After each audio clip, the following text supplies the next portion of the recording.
10 years after the assassination, I was in a comfortable home in Colorado, going to church on Sunday. I was taking the communion and suddenly felt that I couldn't. Issues really were not yet resolved. It's really easy to compartmentalize your life and kind of put something into a category and not really deal with it. And when you have something as traumatic as what happened, that's what I did. You get on with your life. But it kind of seeps across the wall. It doesn't just kind of sit there. It seeps in and you deal with it. You have to kind of fight against that, and you really don't even know what it is.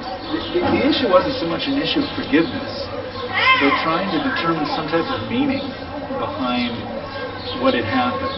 Why, in the pursuit of God and trying to pray for peace and stuff, did this event happen? What was the meaning of it? And that ate away at my mind. Again, you compartmentalize things, you get on with your day-to-day existence.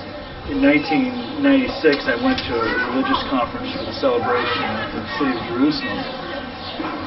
And a lot of American Zionists, Christian Zionists, waving flags in support of Jerusalem. And I really felt the Lord put on my heart to carry a Palestinian flag into the meeting. And so with about 6,000 people all carrying Israeli flags, I was the only guy carrying a Palestinian flag. And I walked up and put it on the speaker's podium. Well, the speaker was a young Messianic believer, not young anymore, but was a Messianic believer. Named David Lazarus. So I came back to Israel and went to the Justice Department in East Jerusalem, and was thwarted from the ability to make that connection by the Israelis. East Jerusalem, this is where I went and talked to the judge about the person that killed Paul and asked for permission to go in and forgive him. The East District Court would not allow me to. I talked to the judge. He was a little suspicious about my motives. And it was very clear that I wasn't going to have access to the prisoner. He had a life sentence. There was no intention to let me get into the jail to visit him and to declare forgiveness to him. So this is the East District Court, Jerusalem. I went to the American Colony Hotel later that week. I told my story to abortion opposed criminals. About 3 years later, I got contacted by Laura Bloomfield. She ended up writing this book. And when I read her book and her story, she was trying to process the same issues I was. I'm going to read some sections here from her book regarding the court hearing that she went to. She had gone in as a journalist, gotten to know the family of the young man that had assassinated, or attempted to assassinate her father. The Chief Justice looked benignly down at me, signaling with his hand that I could begin. He said to me, "It is okay, you can speak in English." "I prefer to speak in Hebrew," I said in seamless Hebrew. "Let me finish," I said. "Omar has been sitting in jail for 13 years. David Bloomfield feels that Omar is truly sick. Let him go. Enough punishment." The judge on the right glowered at me. "Enough punishment? This is ridiculous." The judge on the left said, "Make her sit down. She has no right to talk." "Let me finish," I argued. I wondered how bad it was to talk back to 3 judges. "We've heard enough," the Chief Justice said. "You have no right to speak." "I do have a right to speak." "No, you don't." "Yes, I do." "Why?" The words trembled off the ends of my trembling lips. "I am his daughter." No one spoke for a thin second. "My name is Laura Bloomfield." There was the sound of crying behind me. "How did you present yourself to the family?" the Chief Justice said, trying to grasp what was happening in this courtroom. "As a journalist." "How long did you keep up this front?" he said. "For a year." "Why did you do this?" he asked. Finally, I could explain. "I wanted them to know me as an individual, to know me just as part of humanity. I wanted them to think of me not as a Jew or as a victim, just as Laura. I wanted to understand who they were without feeling defensive or accused. I wanted to see what we had in common." Why did you do such a dangerous thing? You have to take a chance for peace. You have to believe that it's possible. You promised me, Omar. I held onto his eyes, angry and firm. This is on your honor, between the Khatib family and the Bloomfeld family. A woman stood up in the back of the room. She blurted out in English in a loud, shaking voice, I forgive Omar for what he did. Forgive? It was my mother. This is not about forgiveness. Didn't she understand? This was my opportunity to find revenge.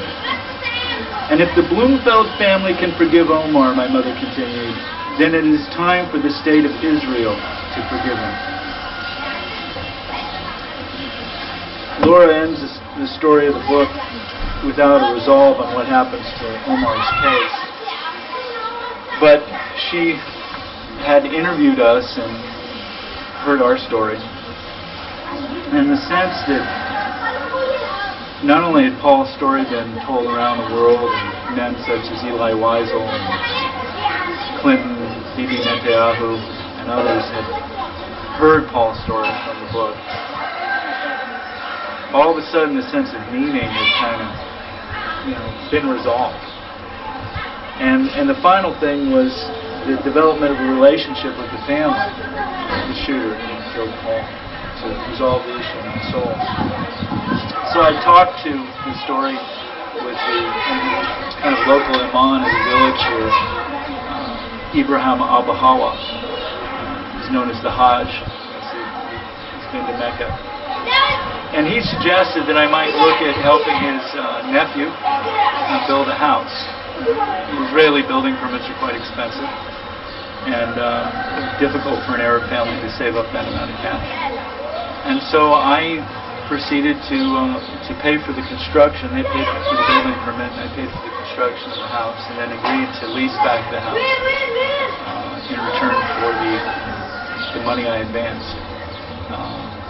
Not a particularly shrewd business deal, but one that allowed me to resolve the issue in my heart, to be able to effectively help the family, Pyrenees Jews, and feel very much part of the village, very well received by the people here. Don't ever really feel intimidated or scared. For Paul,